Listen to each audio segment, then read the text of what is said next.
सूरज ढल चुका था, हवा में सरसों के फूलों की खुशबू फैली हुई थी। गांव बरसपुर में सब लोग दिवाली की तैयारी में लगे थे। बच्चे मिट्टी के दिए बना रहे थे, औरतें लड्डू बांध रही थीं और मर्द लोग गांव के चौक पर बिजली के बल्ब टांग रहे थे। लेकिन उसी शाम को कुछ अजीब हुआ। गांव के बाहरी हिस्से में, जहां पुराना पीपल का पेड़ था, वहां अचानक धुएं का गुबार उठा। धुआं धीरे धीरे झाड़ियों में फैला और उसमें से निकली दो चुड़ैलें। एक का नाम था बिल्किनी, दूसरी थी झिलमिली। दोनों दिखने में अलग अलग पर उतनी ही शरारती थीं। बिल्किनी थोड़ी मोटी, लाल चूड़ियां पहने, हर बात पर ठहाके लगाती। हाँ, झिलमिली, इस गांव में तो दिवाली की खुशबू आ रही है, चलो कुछ धमाका करते हैं। झिलमिली आंखें तिरछी करती बोली, धमाका ही करना है तो पटाखे बेचते हैं, लोग डरेंगे नहीं, हंसेंगे भी और हमें पैसे भी मिलेंगे। दोनों ने अपने जादुई झाड़ू को घुमाया फोर, और अगले ही पल उनके सामने एक छोटी सी दुकान बन गई, जिसके ऊपर लिखा था दो चुड़ैलों की पटाखे की दुकान, डर भी मजा भी। आतिशबाजी। गांव वालों ने पहले तो सोचा ये कोई मजाक है, पर जब दुकान से आवाजें आने लगी, बोलो पटाखा चाहिए या जादू, ये फुलझड़ी जलाओ, रंग भी बदलेगा किस्मत भी। तो बच्चे तो दौड़ पड़े वहाँ। बच्चे हंसते हुए पूछने लगे, चाची पटाखे कितने के हैं? बिल्किनी बोली, बच्चे हमारे पटाखे कीमत से नहीं किस्मत से चलते हैं। और उसने एक पटाखा दिया, हंसी बम। जैसे ही बच्चे ने पटाखा जलाया, धमाके की जगह ठहाके गूंज उठे। पूरा गांव हंसी से लोटपोट हो गया। फिर झिलमिली ने दूसरा पटाखा निकाला, वही झिलमिल फुलझड़ी, जिससे जब आग निकली तो रोशनी के साथ भूतों के आकार के रंगीन धुएं उठे और हवा में नाचने लगे। गांव वाले पहले डर गए, फिर बच्चों की तरह हंसने लगे। गांव की बुजुर्ग दादी बोली, अरे मैंने ऐसे पटाखे तो जिंदगी में नहीं देखे, दिवाली में चुड़ैलें भी आ गई। पर उसी रात जब दोनों चुड़ैलें अपनी दुकान बंद कर रही थी, तभी जंगल से एक जोरदार दहाड़ आई। कौन मेरे इलाके में जादू कर रहा है? वो था राक्षस डमरूनाथ, जो कई सालों से उस जंगल का मालिक था। वो लंबा, मोटा और उसके माथे पर सींग जैसे उभरे हुए थे। बिल्किनी बोली, अरे झिलमिली, देखो कौन आया है, दिवाली का बुरा कस्म। झिलमिली बोली, इसको भी पटाखे बेच देते हैं, शांतिदायक बम वाला। लेकिन राक्षस को हंसी नहीं आई। वो गरज कर बोला, तुम दोनों ने मेरी नींद खराब कर दी, अब मैं तुम्हें अपने साथ ले जाऊंगा। बिल्किनी हंसते हुए बोली, पहले एक पटाखा आजमा लो, फिर ले जाना। उसने एक चमकीला पटाखा फेंका, धुआं भूत। पटाखा फटा और उसके चारों ओर नीला धुआं फैल गया। धुएं के अंदर से सैकड़ों छोटे छोटे चूहे के भूत निकल आए। चूहे का चेहरा भूत। राक्षस डर गया, भागने लगा। अरे ये तो काटते भी हैं। गांव वाले छुपकर तमाशा देख रहे थे और हंसी रोक नहीं पा रहे थे। अगले दिन गांव में एक सुंदर लड़की आई, राजकुमारी सौरंगा, जो राज्य के राजा की बेटी थी। वो दिवाली का मेला देखने आई थी। उसने चुड़ैलों की दुकान देखी तो बोली, ये कैसी अजीब सी दुकान है। झिलमिली बोली, राजकुमारी जी, यहाँ सब कुछ मिलता है, हंसी भी, डर भी और किस्मत भी। राजकुमारी मुस्कुराए, तो मुझे एक ऐसा पटाखा दो जिससे मेरा मन खुश हो जाए। बिल्किनी बोली, लो दिल चमक बम जलाओ। जैसे ही पटाखा जला, आकाश में दिल के आकार के रंग उभर आए और हवा में एक गीत बजा, खुशियां बांटो, डर भगाओ स्वर। राजकुमारी की आंखों में चमक आ गई।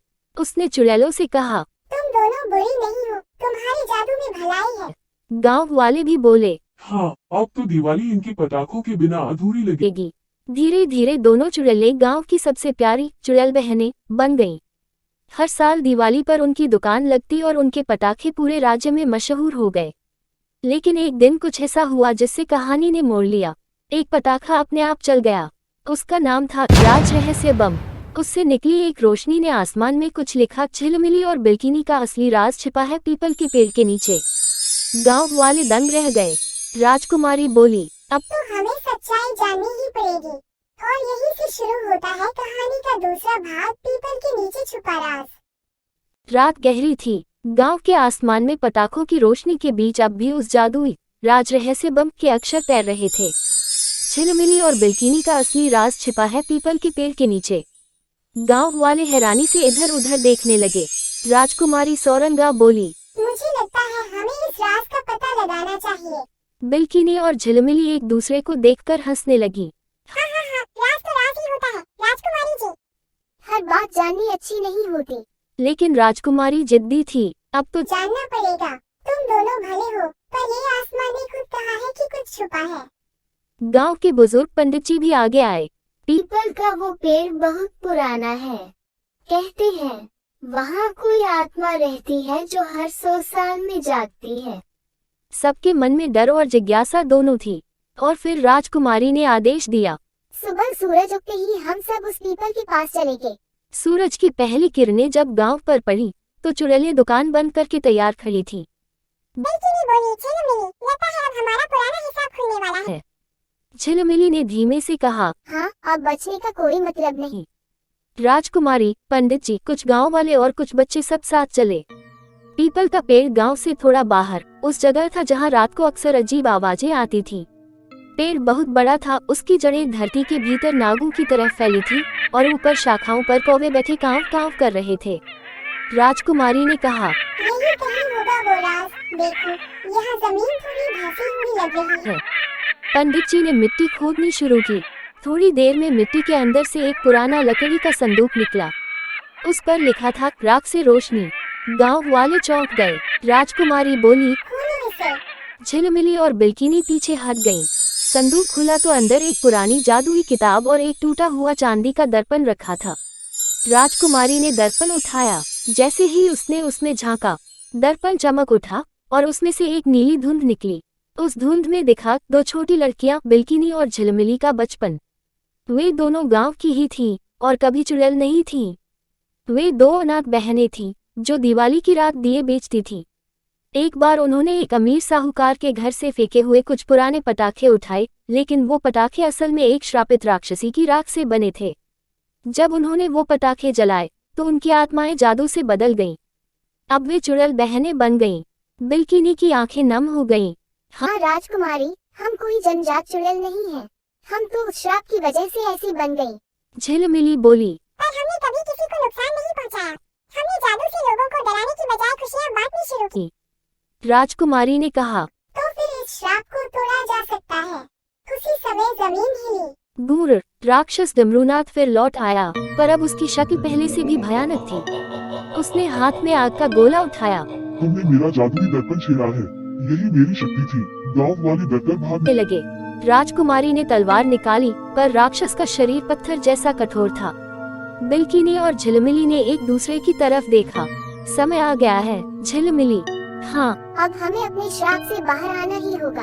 उन्होंने आसमान की ओर झाड़ू उठाए और एक साथ बोली, दिया जलाओ, अंधेरा मिटाओ, रात से रोशनी बनाओ। उनकी आंखों से नीली किरणें निकली और दर्पण में समा गईं। दर्पण टूटकर हजारों रोशन टुकड़ों में बिखर गया और हर टुकड़े से दीपक जल उठा।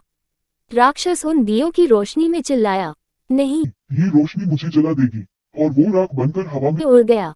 जब धुआं छटा तो दोनों चुड़ैलें अब वैसी नहीं थीं। उनकी झाड़ू गायब हो चुकी थी और उनके चेहरे अब इंसानों जैसे थे। वही 2 अनाथ लड़कियां, जिनका नाम था बेला और झिला। गांव वाले खुश होकर बोले, अरे, ये तो हमारी पुरानी बेला और झिला है। राजकुमारी मुस्कुराए, अब श्राप खत्म हो गया। रात से सच में रोशनी बन गई। बेला बोली, हम तो अब भी पटाखे बनाएंगे, लेकिन इस बार जादू से नहीं, प्यार से। झिला हंसते हुए बोली, और हमारी दुकान का नाम रहेगा रात से रोशनी पटाखे वाली बहनें। गांव में दिवाली का जश्न पहले से कहीं ज्यादा चमकदार था। हर घर में दिया जल रहा था, हर बच्चे के हाथ में पटाखा था और हवा में गूंज रही थी हंसी। राजकुमारी बोली, सच्ची दिवाली तो वही है जहाँ डर मिटे और दिन जल उठे। रात को जब सब सो गए तो हवा में धीमी आवाज आई, हम अब चुड़ैल नहीं, दिए की लौ हैं।